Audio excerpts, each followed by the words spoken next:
People's cooperative নির্বাচনে booth দখলের অভিযোগ উঠল তৃণমূলের বিরুদ্ধে। শুক্রবার সকাল থেকে রায়গঞ্জ 10 ক্লাস গার্লস হাই স্কুলের সমবায় নির্বাচন ঘিরে ছিল টান টান উত্তেজনা। সময় মতো ভোট শুরু হলেও বেলা বাড়ার সাথে সাথে বুথ জামের অভিযোগ তোলেন বাম প্রার্থীরা। তাদের সরাসরি অভিযোগ, বহিরাগতদের দিয়ে বুথ জাম করাচ্ছে শাসক দল। নির্বাচনের প্রার্থী শান্তনু অধিকারী এ বিষয়ে জানান, আশঙ্কা ছিল যে বহিরাগত যারা প্রভাবশালী, যারা কাউন্সিলর, যারা বিধায়কের কাছের লোক, যারা তারা এখানে জ্যাম করবেন বুথ। সকাল থেকে সেটাই হচ্ছে, বারবার করে অভিযোগ করে ওকে অভিযোগ করেও কোনো তার সুরাহা মিলছে না। আপনারা নিজেরাই ভেতরে গিয়ে দেখলেন যে স্থানীয় কাউন্সিলর থেকে শুরু করে সমস্ত যারা বিভিন্ন তৃণমূলের পদাধিকারী তারা ভেতরে বুথের সামনে বসে আছে। এই হচ্ছে পুরো ভেতরে থাকতে পারে না, কোনো অবস্থায় ভোট কেন্দ্রের ভেতরে কেউই থাকতে পারে না। এটা তো নির্বাচনের নিয়ম।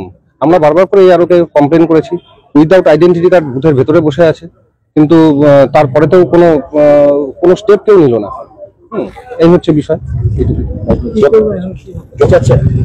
আমরা চেষ্টা করছি আমাদের যা সামর্থ্য, আমাদের যা শক্তি, সেই দিয়ে যতখানি ভোট করানো সম্ভব, যতখানি মানুষ, সাধারণ মানুষ যাতে ভোট দিতে পারে, যারা এখানকার ভোটার, এই কোঅপারেটিভের যারা ভোটার তারা ভোট দিতে পারে, সেই চেষ্টা আমরা চালিয়ে যাচ্ছি। শেষ অবধি চালাবো।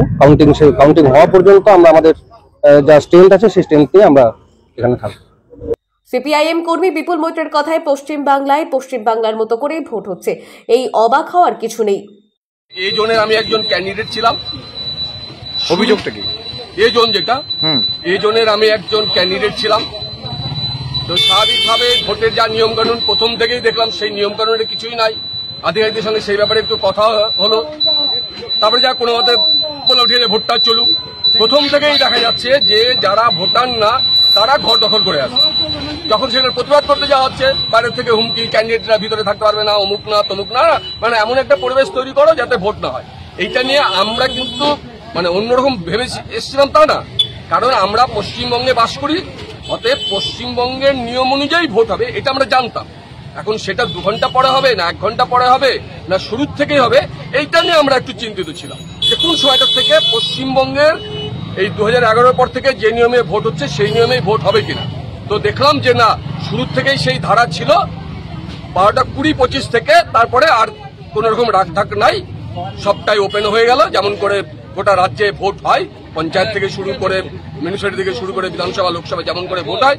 যেহেতু আমরা পশ্চিমবঙ্গে বাস করি, এটা যদি না হতো তাহলে আমরা একটা অস্বাভাবিক জায়গায় থাকতাম যে তাহলে আমরা বোধহয় পশ্চিমবঙ্গে বাস করি না।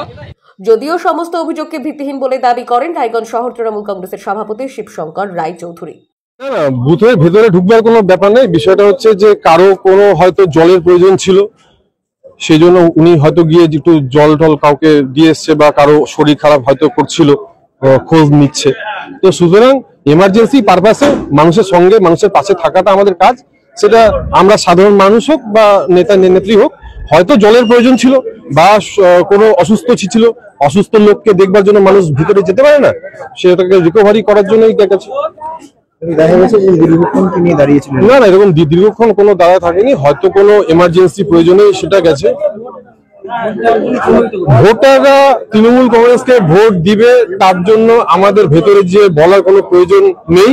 আমরা বাইরে আছি, একটা উৎসবের মহল চলছে, আনন্দ ভাবে সবাই ভোট দিচ্ছে, এখানে কোনো অসুবিধা নাই। কেউ যদি ভিতরে গিয়ে থাকে, হয়তো কারো জলের প্রয়োজন ছিল বা কারো হয়তো শারীরিকভাবে অসুস্থ ছিল, তো সেই জন্য উনি হয়তো গেছে।